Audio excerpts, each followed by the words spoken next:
Hello everyone, this is Professor Reha back with the Grim Dawn Improv walkthrough. Now, this isn't necessarily a walkthrough specifically to improv. I happen to play improv. This is a walkthrough specifically for Grim Dawn in general. And if you'll remember from last time, I massively changed my build. Well, yeah, it still is a massive change. I wiped half my skills and went into Alexstra's Flash Freeze and Trozan's Sky Shard, as well as military conditioning and finishing up Menhir's Will. And the reason why is because I got some insanely useful drops for a build, a cold-focused build, but it was still quite incredible in terms of drops. It worked out quite nicely. And it doesn't alter the end goal of the build that much. But I'm going to take a moment to actually talk about something that has been talked about on the Grim Dawn subreddit the past day or two. And that is primarily that a lot of people recommend focusing only on one damage type, and there are two different conversations about this that I want to hit on. First off, I partially agree. I generally tend, and if you look at actually how the classes work, the game itself intends you to really run two at minimum. A primary and a secondary. For instance, Arcanist, you can go with Reckless Power, go with a primary focus on Aether damage, I believe it is. I'm actually gonna take Star Pack, because that's what I'm currently working towards. So if you were to go for a star-packed build, let's say I finish my end goals and I get to the end game and I'm going for a star-packed build, you can see where it does both cold and lightning damage. So you do want the two damage types of cold and lightning. Clearly, based on the fact that physical and aether damage is converted to cold damage, the primary damage type is cold. But this shouldn't be the one and only damage type you're doing. You have boosted lightning damage, stick some lightning in there. You convert physical and aether damage to cold damage, so splashing a little physical and aether damage isn't going to hurt you that much. Your primary damage output should be whatever your end skill ultimately upgrades, whatever that happens to be. Using the Star Pact example more, that would be cold. If you were to go with Reckless Power, that would be fire, I think. Physical damage, I'm sorry, it's aether. And your primary damage output should be Aether. But that isn't to say that you should ignore all of the damage types in favor of that. And the reason why I disagree slightly on the populist theory is that you come up against anything that happens to have a resistance to your one and only damage type if you're only doing the one damage type. What are you going to do about it? Absolutely nothing. You're going to basically... I know there are skills and equipment out there that will reduce whatever resistances you care to choose, and some builds take advantage of that, and if you have one of these, that's fine. Then possibly you can get away with a single damage type. I probably should go into at least shield training for the... I'll go into shield training for the defensive benefits. Anyways, so if you have a specific setup you're going to do, and keep in mind that a lot of players do what are called specialized builds with a, like I said in the beginning of the walkthrough, they plan out everything and they know exactly where all their skill points are going, they know exactly what equipment they want, or at least almost exactly what equipment they want. If they want a monster infrequent, they're looking for specific stat boosts on those. That's nice. I wasn't sure I had the vision to hit them, because you have to actually see your target with Trozan's Sky Shard, as I've discovered. And I wasn't sure I was actually able to see them. But yes, we can. Anyways, they have at least a very narrow definition of what monster and frequency they want, if they want any of those at all. And generally speaking, part of that plan will be the reduction of some key resistance. For example, say somebody was looking to go into Demolitionist, and some other, what do I have occur here? Pardon me. Say somebody was going into a melee Demolitionist Inquisitor, then naturally one of the things they would want would be an item that would decrease fire resistance, and from there, yeah, they probably could exclusively focus on fire, but then my counter question is, if you have skills that can do other damage types, why would you exclusively focus on fire? Grab Flame Touched, throw in some lightning damage if you have a couple of spare points, you know? I mean, people will probably argue this with me, which is fine, you know, opinions, conversation, I love it, that's fine, but personally, I've always had a problem building exclusively one damage type. I've never had a good experience with it. There's always been some enemy, depending on what damage type you're dealing, it really depends, that just turns around and smacks me into next week, and I can't do anything about it because, look, I only do the one damage type. So personally, for me, it's never worked out.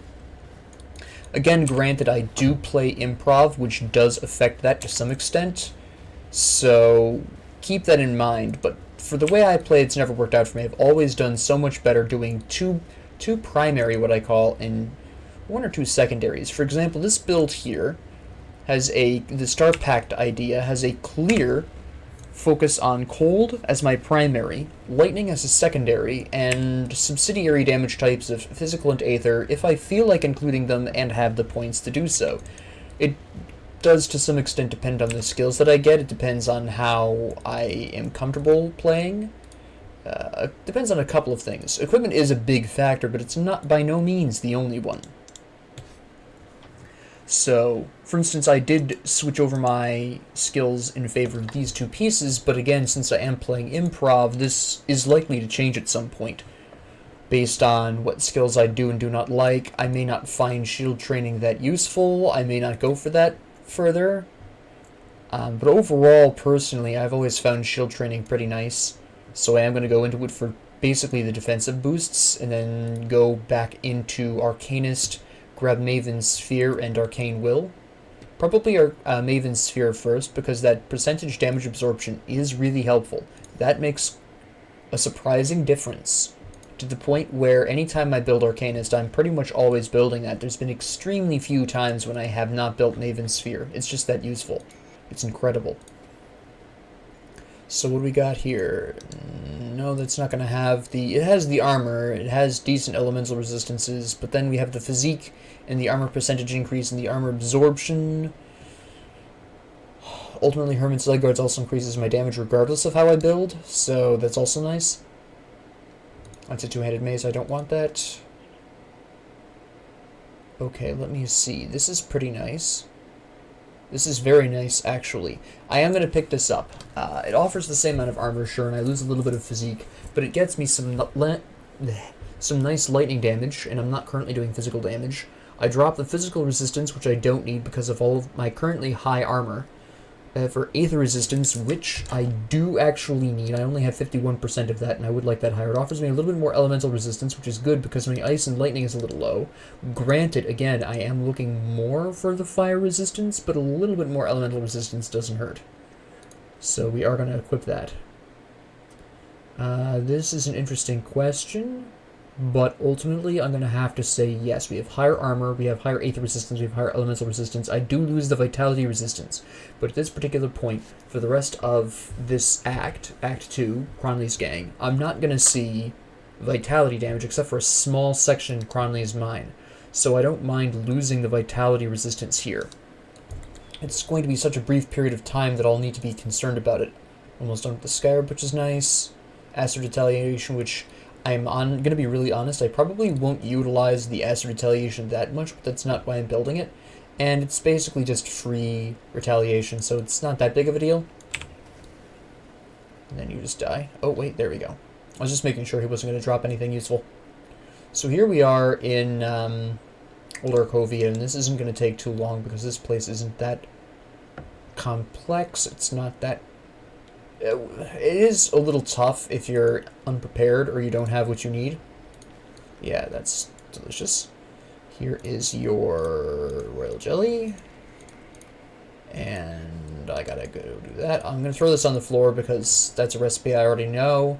It's royal jelly. It increases your health regeneration, which can be nice. Sometimes. Sometimes I use it, sometimes I won't. Depends on the boss. If the boss has a lot of dot, or damage over time, I'll use that, but otherwise it's generally not going to be worth it. I'm gonna come down here and do this quest really quick. The easiest way to do this is to just bribe him. Personally, at least that's my personal preference.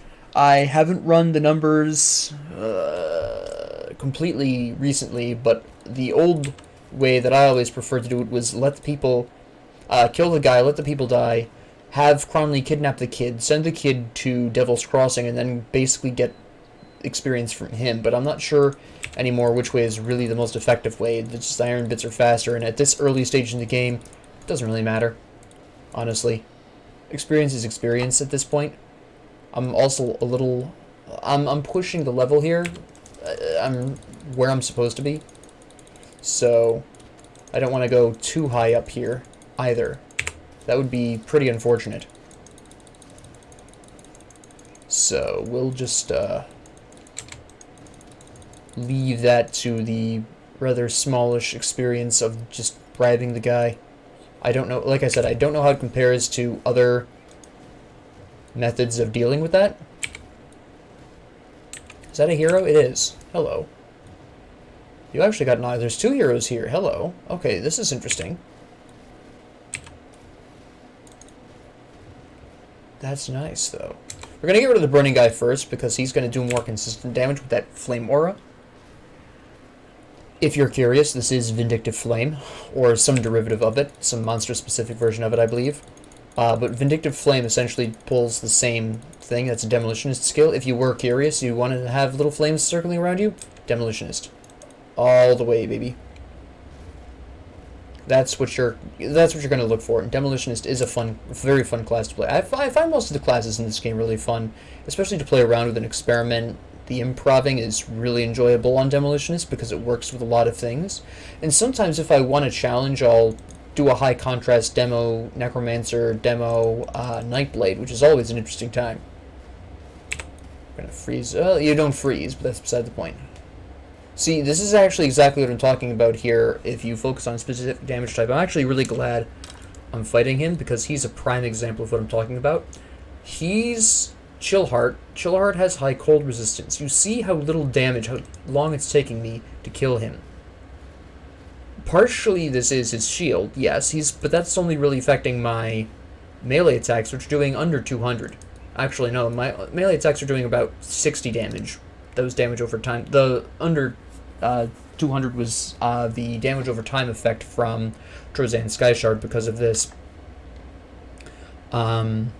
So, yeah, that is an example of why you shouldn't focus on exclusively one damage type. Also, while we're talking about equipment and damage, although these boots do increase my cold damage, they don't offer me enough resistances. While there is more Aether resistance on these boots, I need the Pierce resistance for Cronley Gang's guns, and the Poison and Acid resistance, while not that important, but then it also offers more armor, physique is more... Yeah, actually we are going to equip these boots. I'll drop... Let me see here, Aether. Yep, actually, considering my Pierce and Aether resistances, yeah, that's a better pick, actually. I hadn't contemplated my current resistance levels at that point, so always check your resistance levels just in case. Fighting Form. Interesting. Pierce and Aether resistance and physical damage. These are nice. I am going to take that. I am going to take that, and I'm going to equip that. I don't have Fighting Form yet, but getting it is not that big of a problem, and while I probably won't have these specific gloves on for long enough, incorporating that into a, cold build isn't a bad idea. Again, the Alexa's Flash Freeze does offer physical resistance reduction, so there is that benefit there, so it's not necessarily a bad idea. Here's another cold-resistant enemy. Yeah, this is going to become quite a problem. Let me see. I gotta think about this. I mean, eventually I will kill him, but you can see where the problem is. Now the question is, if I wanted to go...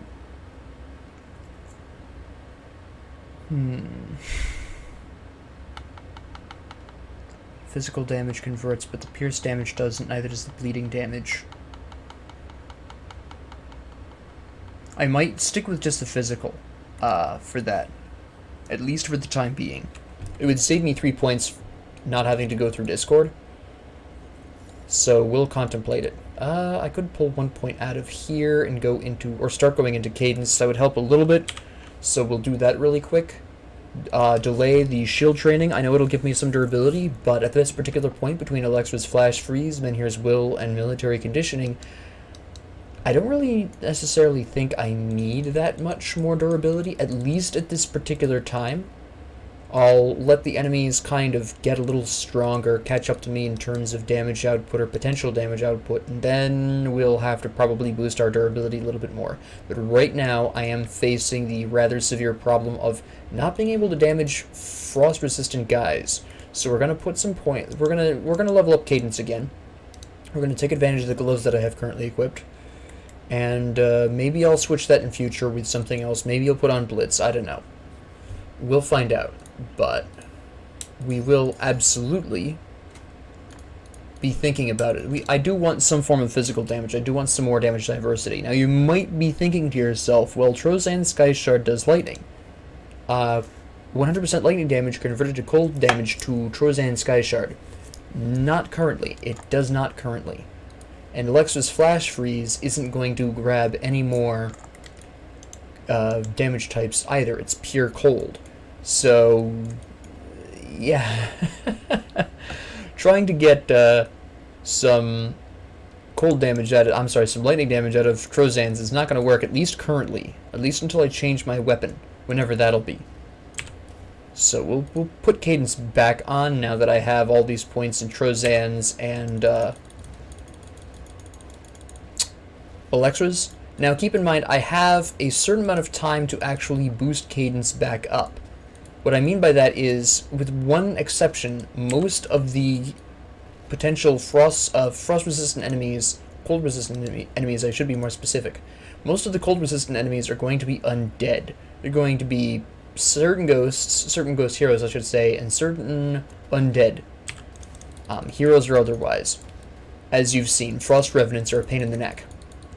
So, since there's not going to be too many of those until I'm done with Cronley, I actually have a little bit of breathing room in terms of getting Cadence to a workable position where it's actually dealing some decent damage and can actually help me out against the Frost Revenants. Now, the reason why I'm going into Cadence is not actually because of the gloves. They just kind of...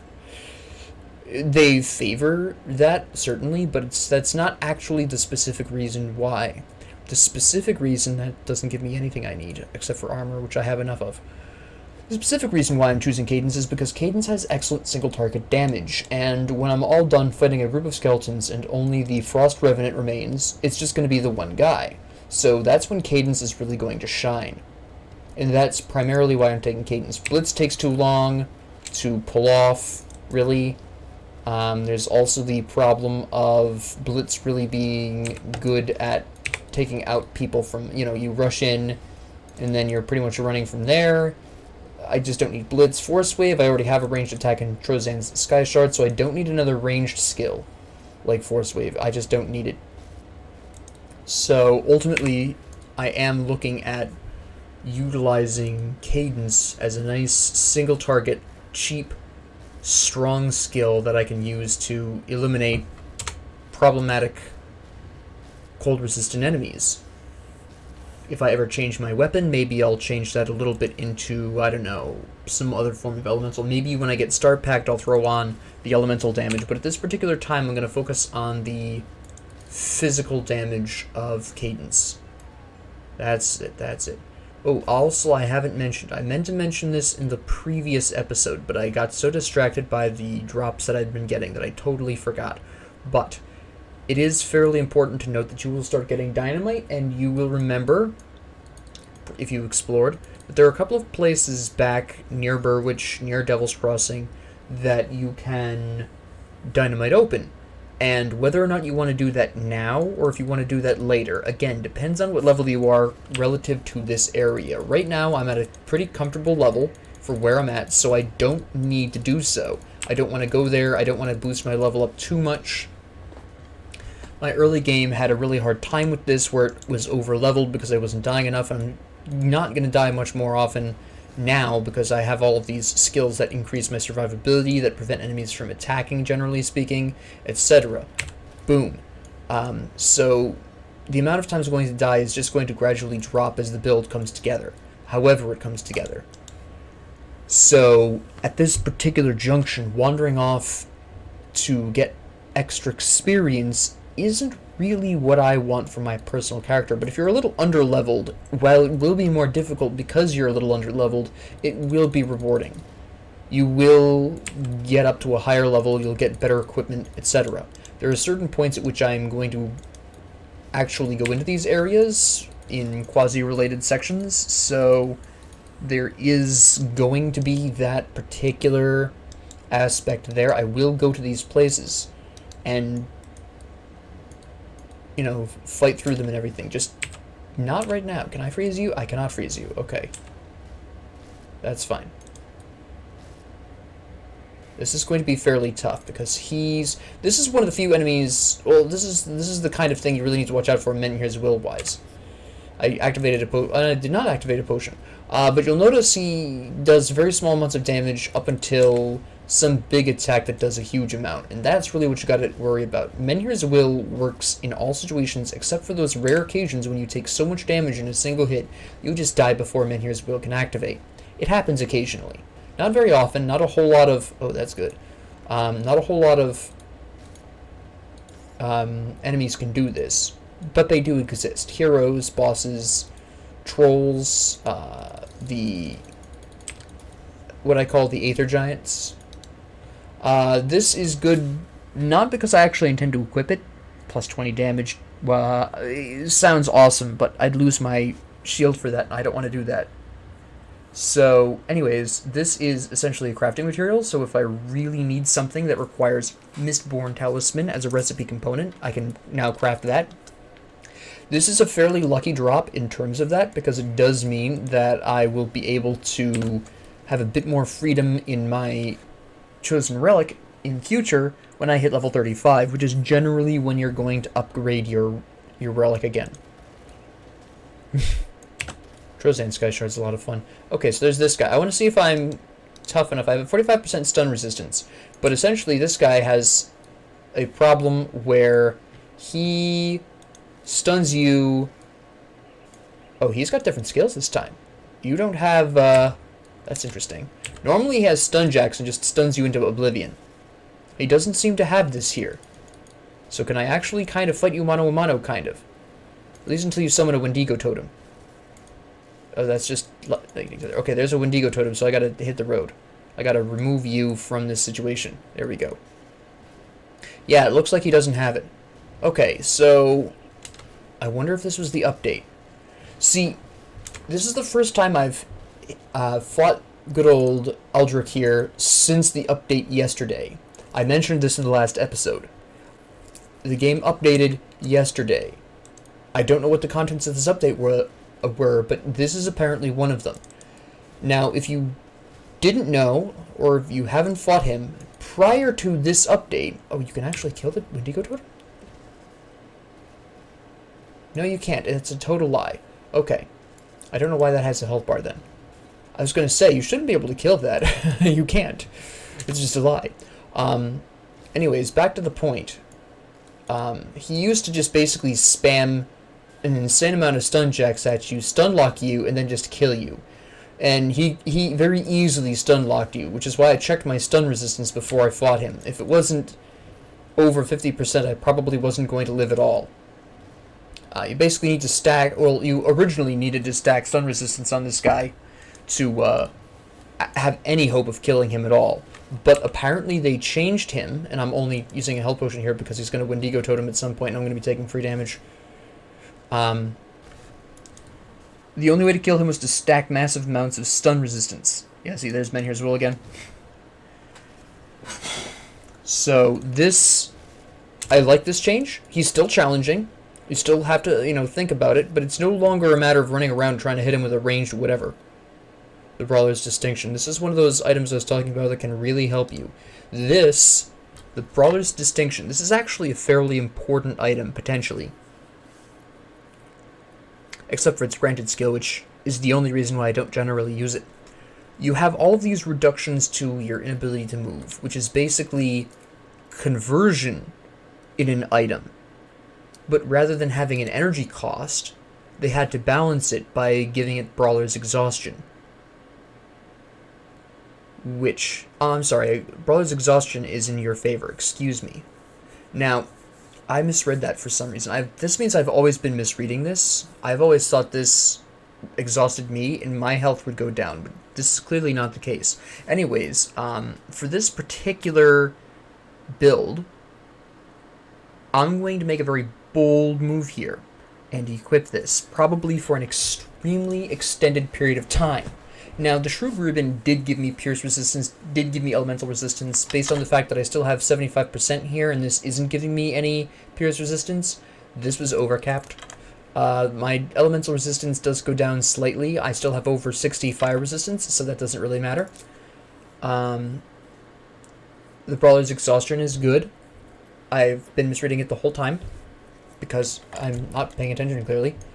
But the big ultimate takeaway here is that this is extremely important for single-player characters. If you don't need the experience out of a medal, or you don't need the insane amounts of damage from a badge, equip that.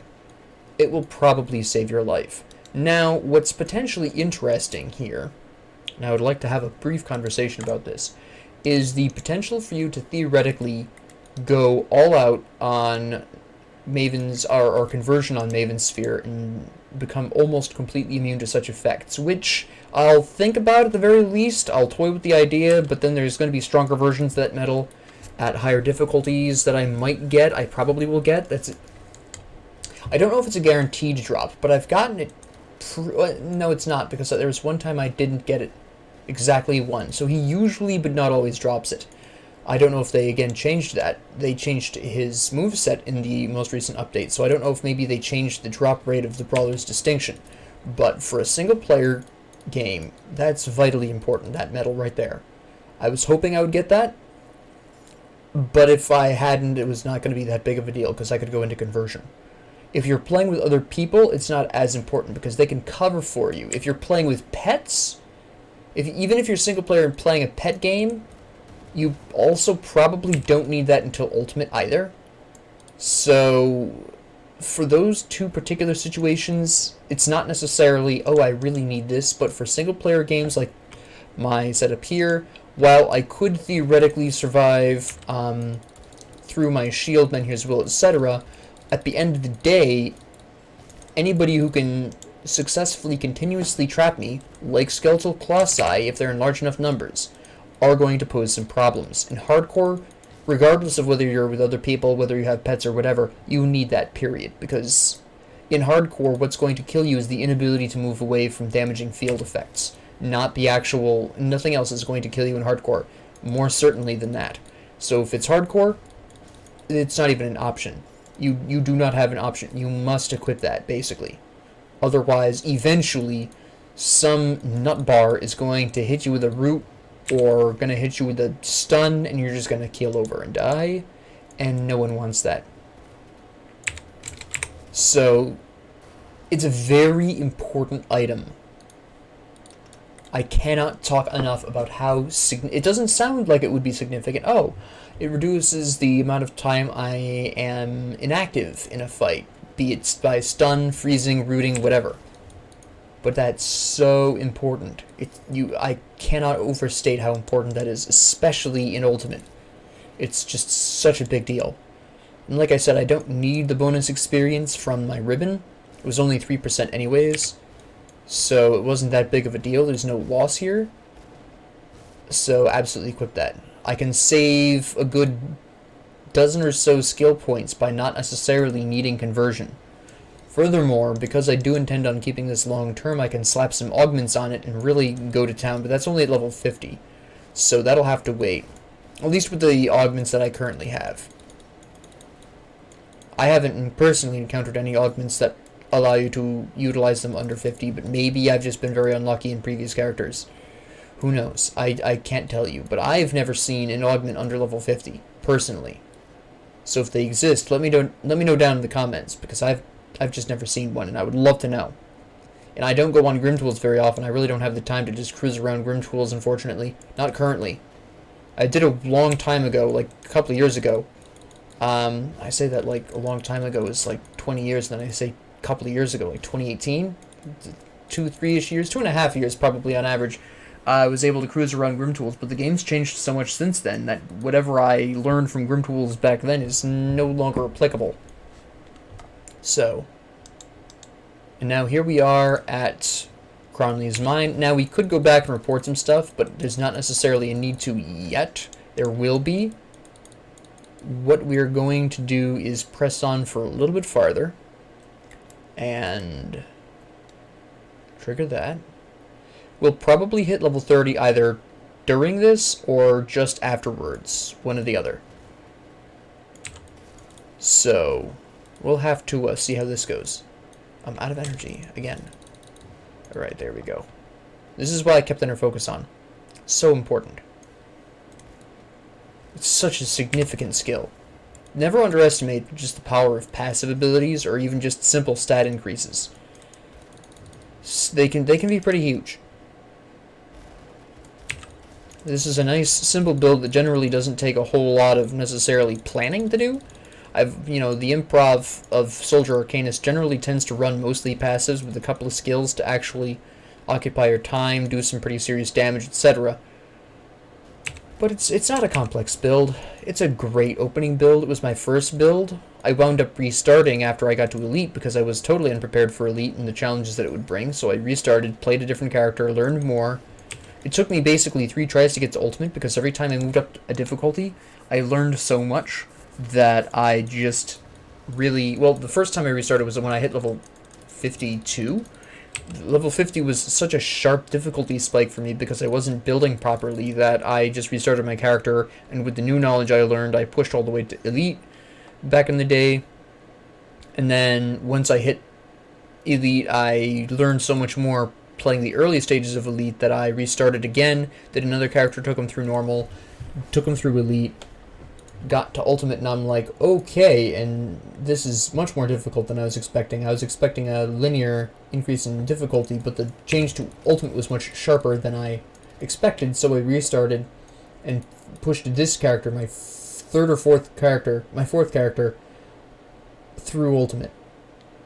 And had that for about a year. And last month I accidentally wiped all of my Grim Dawn data, so here we are. Alright, that's a Battle Axe, that's Nightblade, I'm pretty sure. Yeah. The club gives me too many benefits. Alright, here we go. There we go. And we're going to just take care of you, grab these, open this. That's great, thanks. Okay, bug finished. Now, where specifically I take my build currently, I am not 100% sure. I essentially, at this particular junction, have 3 choices. I know for a fact one of them is going to be the Obelisk of Menhir, because this is a shield-focused. We get some great resistances here, reduced freeze and stun. Armor, out the wazoo, defensive ability, armor. This is something I really enjoy taking for solo shield runs. Now, considering my current setup, I have a couple of other options. I can go into Vyre the Stone Maiden, who gives you mostly resistances, retaliation damage, shield blocking. Right here, there's some physical internal trauma, and then it's just physical internal trauma from the constellation skill. So I could go into that, focus more on defense, do a little bit of physical damage, and use Alexa's Flash Freeze to boost that damage, potentially. I'm not leaning in that direction. I know I want the Obelisk of Menhir. I am not leaning so much towards Vyre. I could also go with my boy here, the Leviathan, who boosts cold damage, which would be really nice. Get some decent resistances here. and just get some fantastic cold damage right here. Or, if I'm feeling particularly spicy, I could do the Ultos Shepherd of Storms, diversify a little bit into lightning damage, and then run from there. Probably, most likely, and what I'm currently leaning towards, is Leviathan with the Obelisk of Men here. Now, they take completely different color types, so I'm going to have to really finagle this quite interestingly. Let me see. How far away am I? Well, I need 3 more white. Okay. So, I can take the Shield Maiden, which would be really nice. Get some physical damage in there, some shield increases. That'd be pretty nice. And I probably would drop the Crossroads, go into Lotus, because this requires green, so I could use that as a launching point into... It also requires purple. But white-purple is all pierce damage, which I don't necessarily want. So I could go into the green, pull some purple here somewhere. Does this do... Physical bleeding. Could do Falcon Swoop. That would be fairly interesting. But it starts with purple, and that's not quite where I'm going for. What else splits? Ah, here we go. You start with green? Yeah, you do. And then I could get some elemental damage, which would actually boost a lot of my stuff. And then from the quill, move into something else. Well, that's some good possibilities there. That's a good wisdom. Alright, yes, that's probably where I'm going to take this at least for now. Go into the Shield Maiden, grab Lotus. This is going to be a beautiful time. Actually, I could grab something a little early. Well, it's not really worth necessarily pulling that out now. I could, if I really wanted to, go to the Spirit Guide, swap out my base constellation point at the Crossroads, the white point in Crossroads, for something else, but it's plus 5% health, so it still is servicing its purpose. It's still serving the purpose of boosting my health. It is scaling with my health. I have really high health from military conditioning. It is still working out the way I want it to, so there's no rush on eliminating that point. I'll probably swap it out and start Lotus once I get Shield Maiden done. And then we'll see from there how long that takes. Now, I haven't actually mathed out the points. I'm, again, playing it by ear. I could math out the points, but since I'm not 100% sure this is going to be the build I ultimately stick with, again, I don't necessarily want to devote that much time to thinking about it. So we'll see how it rolls. We'll see what happens. And if I wind up concluding on a Star-Packed Soldier Arcanist combo, then we'll think more seriously about constellations. But for now, it's just a rough plan, and that's all we really need. Now, this is not too hard of an area to get through if you have the right resistances. You see I'm shrugging off a large quantity of their damage. My pierce resistance is high, my aether resistance is high, my fire resistance is high. These guys aren't really doing that much. You'll notice that I don't lose much from dropping the Aether Robe, because these guys are not considered ethereal corruptions. At least some of them aren't. So,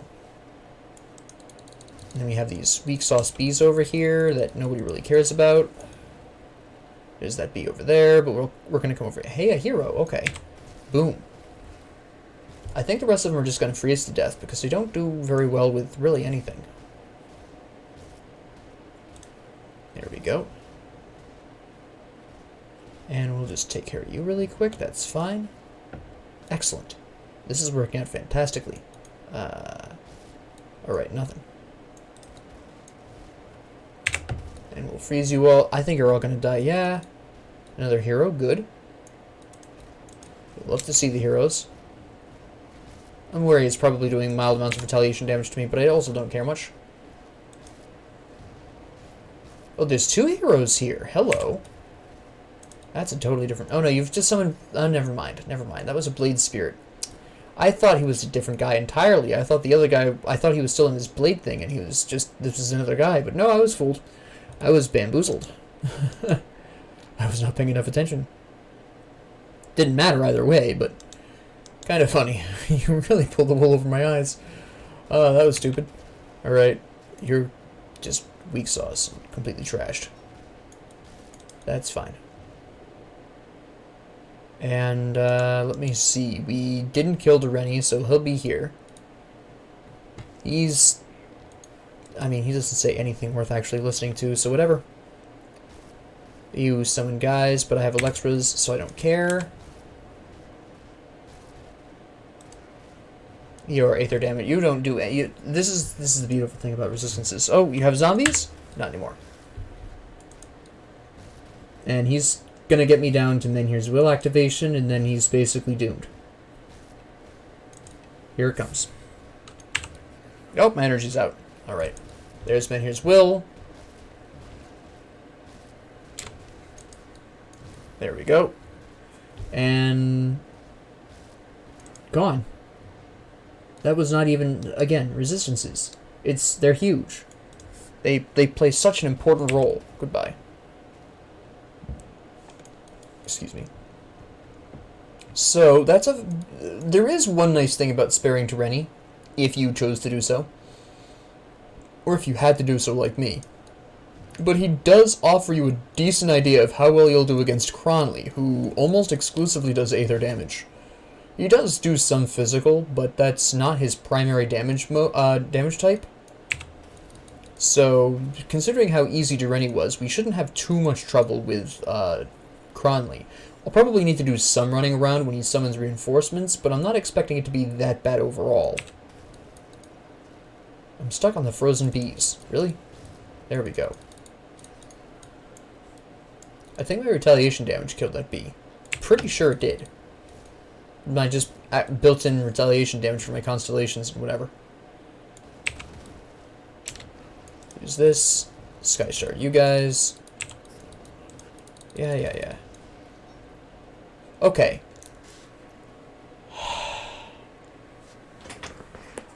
If I had been, sticking with my previous build, these were the shoulder pads I was talking about that I was really looking for.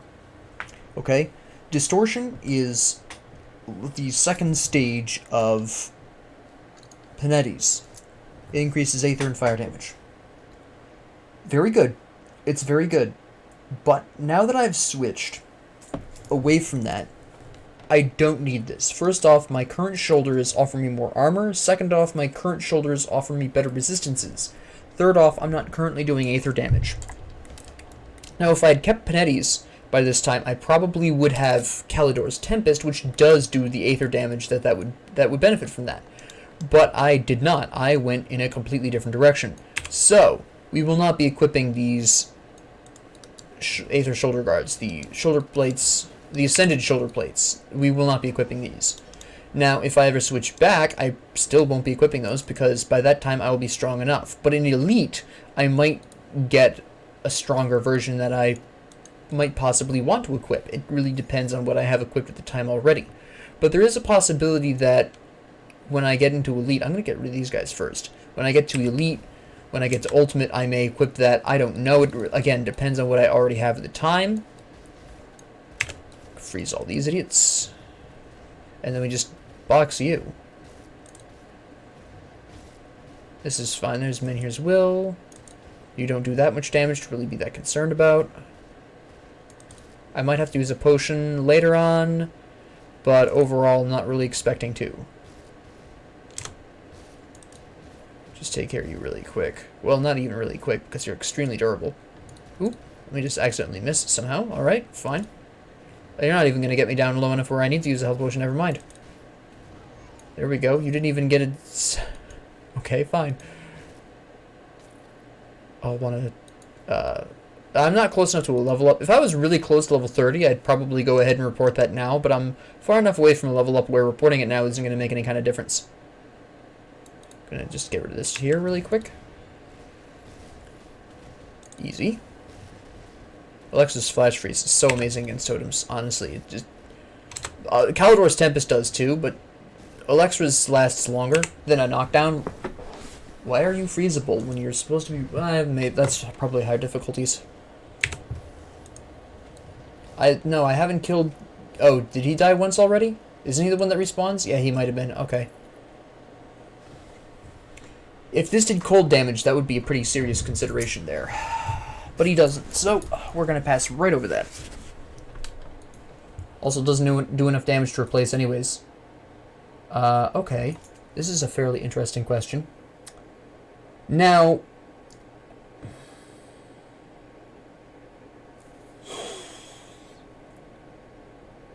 I'm going to equip this, but not right now. There are two reasons for this. One is I still need Milton's Cask of Ruin, at least for now. I need that Aether Resistance. I will need the damage to Ethereals for when I fight Cronley, because he summons them. But the bonus to Overguard could be pretty interesting. Shield damage, yeah. That wouldn't be bad. I'm still not fond of it, and ultimately I may not even wind up going into it anyways. But I am getting to the point where Milton's Cask is starting to become relatively moot at this particular level. Because once I get past here, there's not a whole lot of Aether and Poison. The Pierce Resistance I'll still want, and the shield bonus is nice, but I'm not doing physical, I'm not doing internal trauma. I won't really need that much bleeding resistance. I won't be needing that much poison and acid for a while. Not till I get to Homestead, and then bleeding and poison will become important again, but in the interim it's not going to be, and by that time again I'll probably find something better. I will want the chaos resistance out of this once I get to Homestead again, so Milton's Cask I probably will keep on at least until I get to Homestead, at which point I'll swap it for the Anchorite's Headguard, where I'll need that chaos resistance very much. A lot of these I'm not even going to need because they're not even going to boost my stuff. This isn't worth it. I don't need this. Again, if I was using my old build, I would at least give this some consideration, but I need the Brawler's Distinction too much as it stands. What did I actually just pick up? Oh, no. Let me see. Another helmet. Physical Aether. Again, I'm doing physical. That is true. I am doing physical damage. I don't think Cadence does eternal trauma. No, it does not do trauma. Okay. Pierce and Elemental.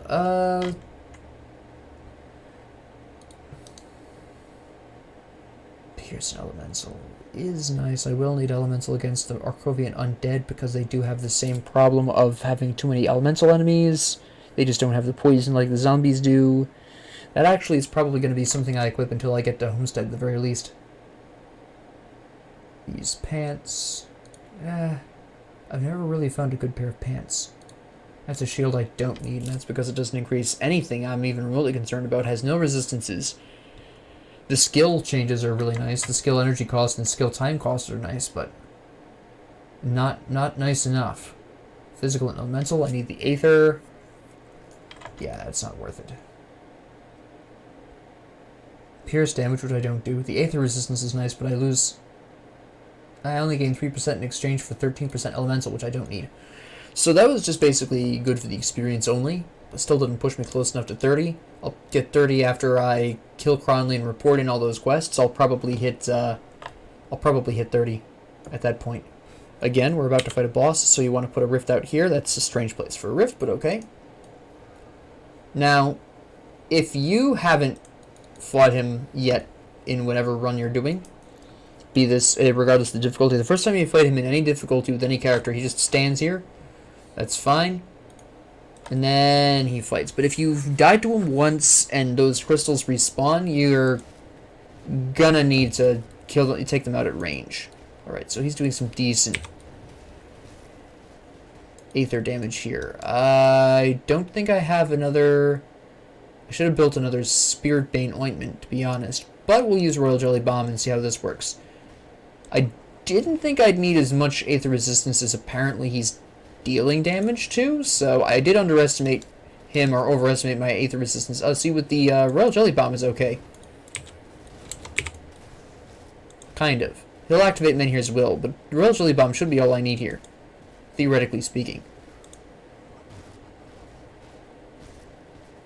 We should be all set. I can use health potions to tide me over up until Then here's Willow. Gets off cooldown.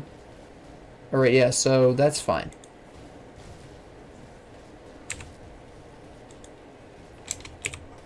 Freeze everyone because the extras are starting to, yeah, do the damage. Then here's Willow's back online. There goes. Your stupid shield is really bothering me, but okay. Then here's Willow's on cooldown. We freeze because you just summoned a whole bunch of idiots. Activate the health potion. Activate the energy potion. Freeze. Rain down Fury. I didn't need to use that freeze there. That was an unnecessary Alexa's flash freeze. And then here's Will activated again. He's dead. And we are golden. That went pretty well. That went pretty damn well. Don't really need this. My current rings are just so much better. They give me better resistances, better stats. I don't need that pierce resistance that much. I'm almost overcapped on it already. Sword I don't need because it doesn't do what I needed to do, which is cold damage at this point, or even enough elemental damage to make that worth the change. I was really hoping for good pants. I was disappointed. It's not worth it. The physical armor is fine, but, well, I don't need the 8th resistance right now. Not currently. So this actually would be overall better, because I can give up my 8th resistance now. No, hold on. I'm actually going to wait until I get out of the mine. Then I'll make that switch. Because I still have a couple more enemies left to actually deal with, so I do want to wait at least until I get out of the mine. We're going to keep some of the crystal for myself, because I'm a anti-hero. We'll go with that. It's my justification. And, yes. So we'll just pop out here, then we'll make some equipment swaps.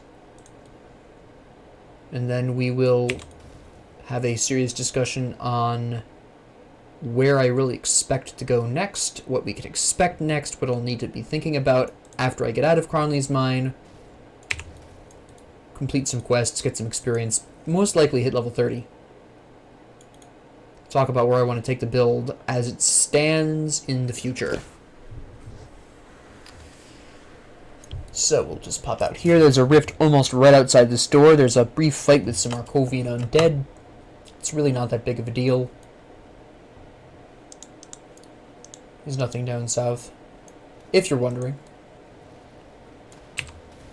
And this is all going to be physical damage, elemental damage, piercing damage, a little bit of vitality damage from the warlocks that occasionally spawn, but it's not overall going to be that big of a problem.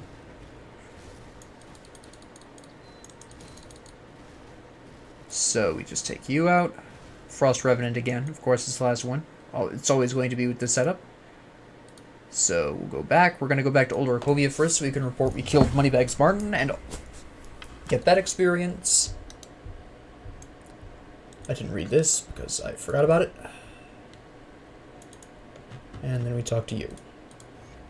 Excellent. And then when we go back to Devil's Crossing to report Cronley's death, we're going to get enough experience to push us over to that next level up. So that's really nice. Get to nice level 30 for Act 3, which is the journey to Homestead. And then we're pretty much rolling in goodness. Ta-da! I want to just speak to Barnabas really quick, get that out of the way. And now I'm respected by Devil's Crossing. Okay, so next episode I'll probably take a small detour into some places that we really haven't been. Alright, so we're going to slap more into Cadence. Now, contemplating something here really quick. Right now we're about to fight the Arkovian undead, theoretically speaking, so some extra experience would probably be much appreciated. Okay, so what I'm going to do is pop into the Conclave of the Three, because I am going to risk a... at this particular junction, considering I'm about to fight the Arkovian undead, I'm not likely to push over the approximate level, I think, 33, is the upper limits there of that average. Maybe it's a little higher now. I don't remember off the top of my head, but I'm in a pretty good position experience-wise where I don't really need to run the risk of... or I'm not really running the risk of over-leveling if I go back and do some of the places that I was at original, or that I passed by originally. And this is a good moment because at this point you're respected by Devil's Crossing, so you can start doing bounties, which again, just to reiterate, you don't need to do. But if you are tempted, I want to at least run you through some of the specific places that they'll take you. So, first off, when you get into the Conclave of the Three, you're going to talk to the Emissary a whole bunch of times, get some free experience from him, and then you're going to go and collect all of the books. There's a secret cellar here. You may not know this. Secret cellar here with a chest and another book. The chest usually has good stuff in it. On higher difficulties, it's actually a pretty good idea to come in here. That's an offhand. I don't want it. That's interesting armor, but I have the chest piece already that I want, which is just going to be better off for me. Oh, I need to read all these books now that I have them all gathered. There we go. Get a nice bit of free experience there. And that's a one-handed axe that does not do anything that I need, especially since I don't have access to poison damage at all. So, okay. So what we're going to do now is take this fight. Now this is something that confused me when I first played the game, but there's a strange, I don't know if it's a glitch or if it's intentional, but in order to get to the next part of the quest, you do have to talk to her, and then she summons these things for you to kill. It took me like literally 5 or 10 minutes when I first came in here of just straight wandering around aimlessly trying to find who I was supposed to talk to, until eventually I just started checking the names of people, and she was the name that, you know, you actually have to talk to. So, yeah, that was... I'm not terribly observant. So, that was an experience. Freeze you all. I'm going to take out Steeljaw first. He seems to be the weakest to cold and lightning. They have activated Menhir's Will, so we are going to... Yep, there we go. We shouldn't really have much of a problem now. We're going to get out of the poison really quick. Okay, he's gone. There's the poison spirit thing. And then I need more energy, but we don't have that. So we're just going to go ahead and cadence this guy. There we go. Oh, you're draining my energy. That's why I have none. That's fair enough. Freeze you then. There we go. Grim Harvest Boots. That's going to be for pet necromancers. I already know that. That's for pet necromancers. I also don't care. Oh, yeah. And we talk to him up here. And then you have to choose a faction. Now, I'm going to choose a faction now because, quite frankly, it's free experience. And at this particular junction, since I do intend on whacking my way through some specific locations pretty soon that deal with eldritch enemies, which boosts your reputation with all three of the groups here. I'm going to actually bring up the all three of the cults tolerate you until you've killed enough of the eldritch enemies. Any eldritch enemy gets your rep bonuses with these. Picking a specific cult to side with only brings you up to respected immediately. Eventually, killing enough eldritch horrors and doing enough quests for the various cults will, in fact, get you to all of them at honored... revered eventually. It's just that whichever one you pick, you finish first, basically. So when you do actually make this decision, there is a process, or there should be a process. That process is going to the faction merchant, going to the revered page, and checking these legendary artifacts to see which one hits your specific class combination. Now, that one didn't hit any of them. Now, there, some experienced players will say, well, don't forget the fact that there is the honored page, which has some epic items for you. I'm going to show you that in a second with the Dreeg group. But while these are, in fact, epic, they only hit up to level 84. This is not ultimately something you will consider endgame. If you really don't like whatever is on offer for your specific combination at the legendary level, then, or the revered level, yeah, maybe look to the epics specifically, but... Okay, see, for me, for my particular combination, there is no level 90 plus blueprint for my combination. So I'm going to be looking at the epics now, mostly because there is no other option for me. So we'll see if there's any of these. Let's see, we have the Bismail Veiled Pendant here. The problem with this, and I'm going to check the other ones, the problem with this is that it increases field command, which, if you look, is kind of geared towards the idea of pets. It doesn't have to be. You can still use it by yourself. But it is geared towards that idea. It still might work. It does increase aether damage. It does convert physical damage to aether damage. Physical and aether damage are being converted in Star Pact. Aether damage is boosted in Reckless Power. So no matter which direction I take my build, at least if I focus on the Arcanist side, this will work really well for me. So it's not a bad choice, should it come down to it. It's just not necessarily what I'm looking for off the top of my head. This White Lotus, I don't have any of the combinations for that, so that doesn't matter. We'll see what's going on over here.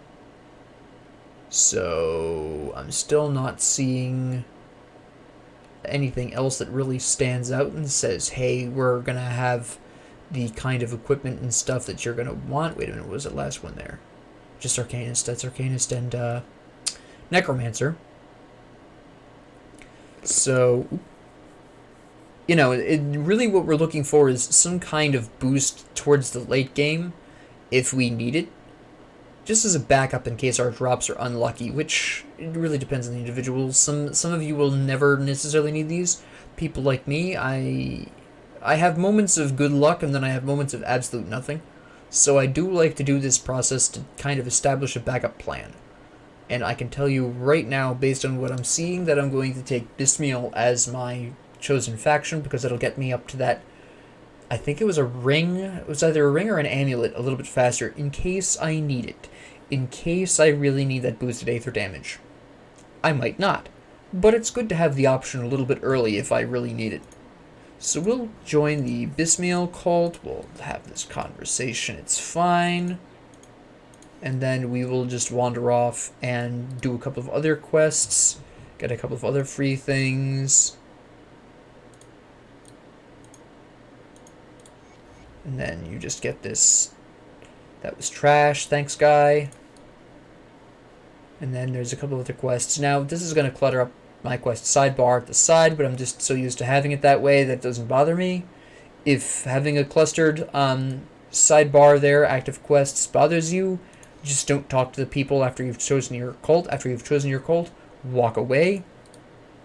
It's fine. But I just am going to go on ahead and have all of these conversations now. So, really, that's something you can do if you want the experience. I chose to go into the experience now because I do want to try and push Cadence up a little bit higher before going off and fighting Arkovian Undead. So, I'm not going to continue on much farther here. I just want to talk about my rough ideas for the build as they stand now. Also, I need to talk to him and give him some dynamite because I'm now respected. And there it is. Okay. Now I can dismantle something. So I'm going to take an example here. I'm going to take the Grim Harvest Boots. Actually, I just want to do this once to show you what's going on here for the new players. So, dismantling takes any piece of equipment. Epic gives you some decent stuff, but green you can do as well. And I'll do a green for example purposes, but we dismantle this, yes, I have 50 of them. You get a component and you get a crafting material. Now, obviously the Grim Harvest Boots weren't valuable enough to get me anything more than scrap. I've gotten Blood of Cthon, I've gotten Ethereal Essence. If you dismantle, we'll dismantle this because it's guaranteed to be useless.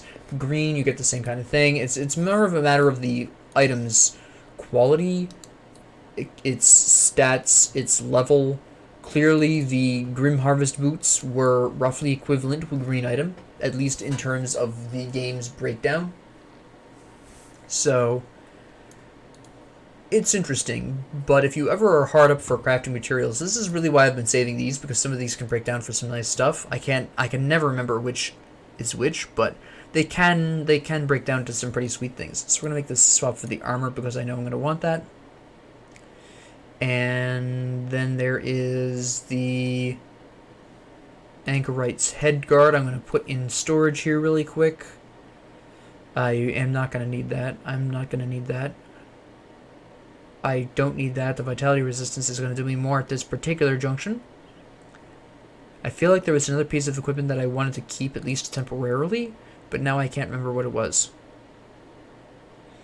Ah, well. We'll just store the rest of these blue items in here. This is fine. Dismantle them when I need the materials. It's delicious time. Aether crystals. Okay. I forgot to put the shield maidens in there. There we go. Alright. And I also want to put the club in. I'm going to put the club in here. Now I'm going to sell really quick, and then I want to talk about relics, because I want to at least start thinking about what my next relic will be. I have a rough idea of where I want to take this, but first I want to sell this stuff so I have money. Delicious money. Put that over there. I'm not going to put that in my hotbar currently because I'm not going to need it for a really long time. I'm saving that for endgame bosses because it reduces damage by 75%. So this is really nice for endgame end content bosses. It helps a lot. It's a magical time. So we are going to talk very briefly about relics really quick here.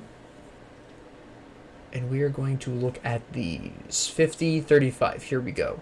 That's physical and elemental damage, and this is really nice. It requires a two-handed melee, unfortunately, so it's not going to be an option. But if I was going two-handed, which you can with this build, not a bad idea, this would be a really sweet relic to grab for this particular combination. Now let me see. This is kind of more of where I'm thinking, because again, I do know for a fact I'm going to be using a shield, so I can flip around my build at will and not have to worry. You get some really great stats. It's fantastic. It's basically a better overguard in my opinion, but that's just me. But if I was feeling particularly aggressive, I could go into Haunt instead. Now, the reason why I'm not going to is because Haunt is really intended for a combination Arcanist and Necromancer. Peek at the vitality resistance reduction that the Haunt gives you. Yeah, I don't do vitality damage. I do Cold and Aether, yes. But since this is a temporary pick anyways, I don't necessarily want that. Yes, +1 skills to Arcanist. I'd rather have the survivability of Fortress, considering I won't be able to fully use Haunt. And furthermore, on top of that, I already have a really great Aura ability, which is Alexra's Flash Freeze, so I don't even need Haunt. In any situation, I would use Haunt. It is an 8-second duration, compared to the 5.8 second recharge of this. This has a whole entire... I'm sorry, this isn't an 8-second duration. Excuse me. This is permanent. That's a little different. Still, the Aether damage, not sure I need that. I would rather have the durability of Fortress, at least. Again, this is short term. You're not going to have this relic on for very long. You're going to have it from 35 to 50. So, for that particular reason specifically, Fortress is better. It's going to help you get to level 50. It can also carry quite nicely a little past 50 if you do not have the components you need for the level 50 relic that you actually are looking to get, which in my particular case, I could do that if I was feeling also aggressive. Well, that actually would be fairly interesting. I forgot about this. I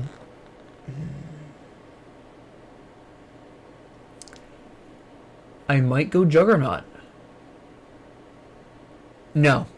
No, I'm going to go with Fortress. Ultimately, the reason why I decided against Juggernaut, again, Fortress gives me durability. While this does give me a little bit more durability in the form of the heal on the Unstoppable, and it will boost Menhir's Will, unfortunately, Unstoppable only happens 15% of the time. Unlike Turtle Shell, unlike Menhir's Will, which guaranteed activate below a certain health level, Unstoppable may not trigger when I need it. It may trigger when I'm almost at full health. And what am I going to do about that? Like, yes, there is a potential, given its 3-second recharge and its 6-second duration. It is possible that it will trigger multiple times. Yes. Possibly. But for my personal preference and the fact that it is temporary, I would rather have Fortress. Fortress is something I can manually activate, and I can, when I pull off the relic eventually, I don't have to worry about having become over-reliant on it. Juggernaut, again, this is a passive. There is a potential to over-rely on this. I could get really used to having Unstoppable and get into fights or play riskier than I normally would want to because, oh, I've got Unstoppable. Oh, wait, I'm level 50. I replaced this relic. You see the potential problem here. It goes back to what I said episode 1 and I believe episode 5 as well, where once you start using a shield, you get really used to the protections of the random shield blocks. You get used to it. Unstoppable is basically the same problem. You get used to randomly healing health for no reason, and you get over-reliant on it, and then when push comes to shove, you remove the relic, and you just die. Now, given this, it is worth pointing out. Zeal's... Okay.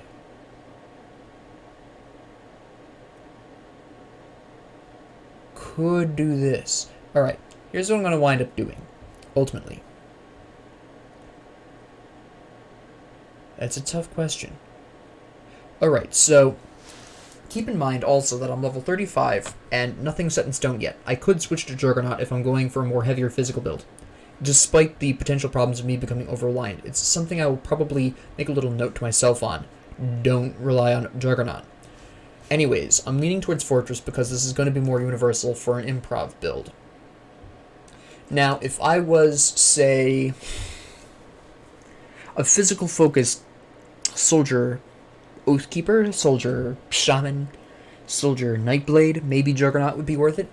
Especially with Nightblade, Unstoppable would actually probably be something you would at least want because that will really help you out. But I'm going to go with Fortress, at least in my brain, so far, unless something massively changes between 30 and 35, which it could. Consider I've now got Alexa's Flash Freeze and Trozan's Sky Shard now, and I didn't start out with those. So we'll see how this goes. So, for the next few level ups, I intend on finishing Cadence to provide me with some high-level, non-cold single target damage. And then I'll boost up to shield training. I'm going to temporarily skip over Discord, at least for now. Go into shield training. Get that shield recovery time and shield block chance, which will help me out a lot in the long term, regardless of what shield I equip. And then I'll be going into Maven's Sphere of Protection and Arcane Will, which will really boost my damage output. It's going to be very interesting. The energy regeneration from Arcane Will is going to be huge. The extra damage is going to be huge. And this will really help the build a lot. This is the main reason why I've kept... Well, this is one of the main reasons why I've kept the leg guards on. Besides having pretty bad luck with pant drops overall, I think there was 1 or 2 potential ones that I would have equipped in the short term. The Hermit's Leg Guards offer me Vitality Resistance, Arcane Will. The Ancient Armor Plate gives me armor and physique that I need anyways. The Ancient Armor Plate drastically extends the life of the Hermit's Leg Guards beyond what I even needed it to right now. This is going to start becoming much more valuable now that I'm going against... Well, now that I'll soon be going against the Arkovian Undead, who do elemental damage through the Revenants. There's a Revenant for every elemental type. Physical damage, mostly piercing, that is the big problem. Their regular physical damage isn't that big of a deal. The huge amounts of piercing damage that their crossbowmen deal is a problem. And then finally, you do have some vitality damage out of the Warlocks. Now, how much of a problem the Warlocks are going to be does depend on your vitality resistance, but it's nice to have that there for when they do show up. A lot of their heroes do vitality damage as well, or elemental.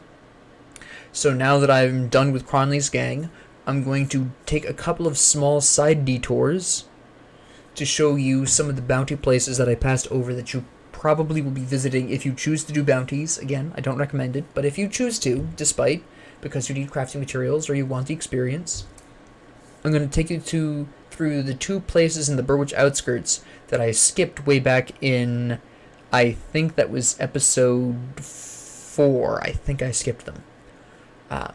So we'll go through those so you can see them, and also to give me a chance to get 1 or 2 more level ups, boost Cadence a little bit more in preparation for the Arkovian Undercity, because I do want Cadence to be a little bit higher there. And that's really where I'm looking to take the build in the short term. Long term? Who knows? In the meantime, thank you all very much for joining me on this amazing adventure. We had a great time. We killed Cronley.